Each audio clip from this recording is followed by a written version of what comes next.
नमस्कार, मैं मनीष स्वागत करता हूँ आपको अपने इस यूट्यूब चैनल पे।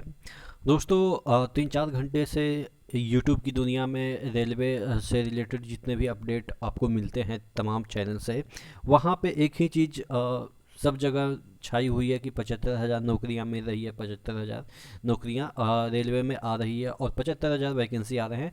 तमाम मैंने भी देखा कि कहीं ट्वीट वगैरह तो नहीं कहीं पे कर दिया गया है। आज फाइनेंस मिनिस्टर के द्वारा जो बजट पेश किया गया था उसी को एक मुद्दा बना के कि इतना इतना वैकेंसी आने वाली है रेलवे में।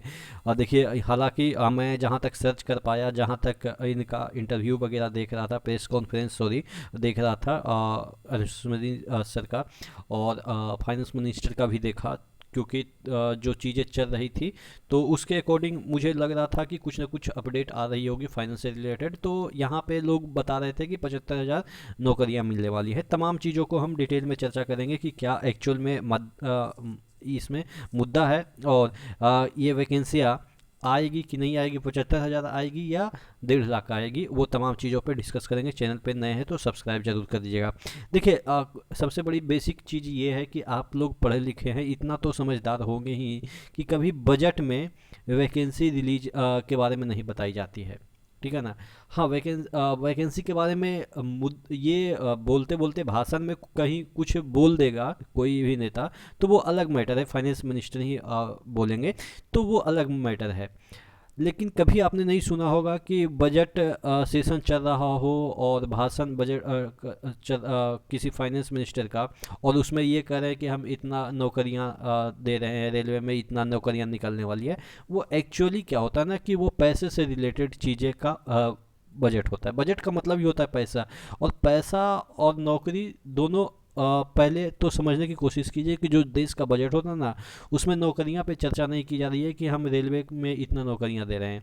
वो एलोकेट करेंगे कि रेलवे को हम इतना पैसा दे रहे हैं, वही चीज़ें हुई है। तो बजट में कभी ये नहीं बताया जाता है। बजट के जो भाषण लिखे रहते हैं उसमें ये नहीं लिखा रहता है कि इतना नौकरियां हम देंगे या इतना इस सेक्टर में इतना वैकेंसी निकलने वाली है।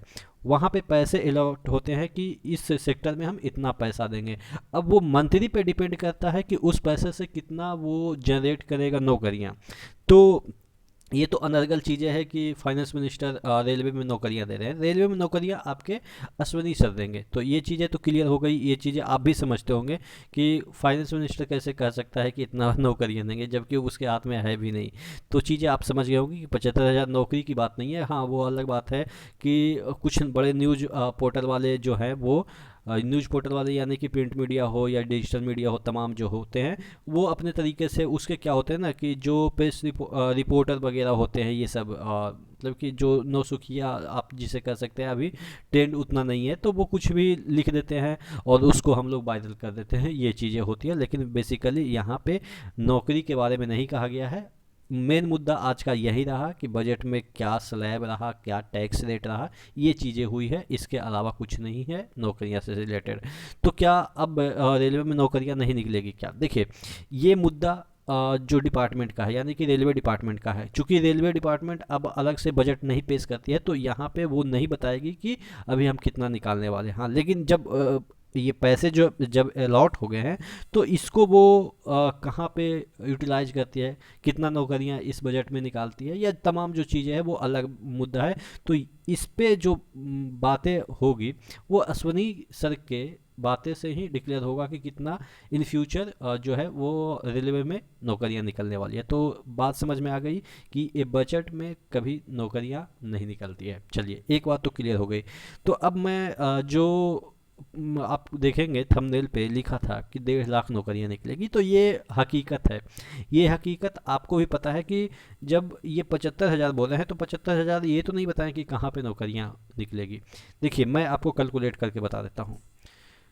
एएलपी एएलपी टेक्नीशियन में कम से कम तो 70,000 के अराउंड दोनों मिला के वैकेंसी निकलेगी।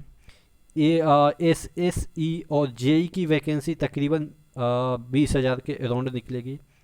अभी आप कैलकुलेट कीजिए। और आपके आरपीएफ आरपीएफ और एसआई की वैकेंसी तकरीबन 16 से 17,000 निकलेगी। आप इतना कंफर्म मान के चलो। ग्रुप डी की भी संभावनाएं हैं, लेकिन इस पे अभी मोहर मुझे नहीं लग रहा है कि लगी है, लेकिन हाँ तकरीबन 50 से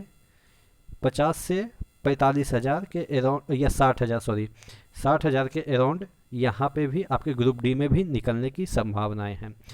अभी एनटीपीसी की वैकेंसी नहीं निकलेगी, ये कंफर्म है, क्योंकि अभी एनटीपीसी की रिक्रूटमेंट चल रही है और जितने लोग की आवश्यकता है, हालांकि उतना लोग तो लेंगे नहीं, क्योंकि अगर जितना लोग की आवश्यकता है उतना लेंगे तो वैकेंसी की संभावनाएं फिर भी दिखाई जा रही है, लेकिन अभी एनटीपीसी की वैकेंसी नहीं निकलेगी। तो आप इसी से जोड़ लीजिए कि 1 लाख से ऊपर तो ऐसे ही हो गया, ठीक है ना।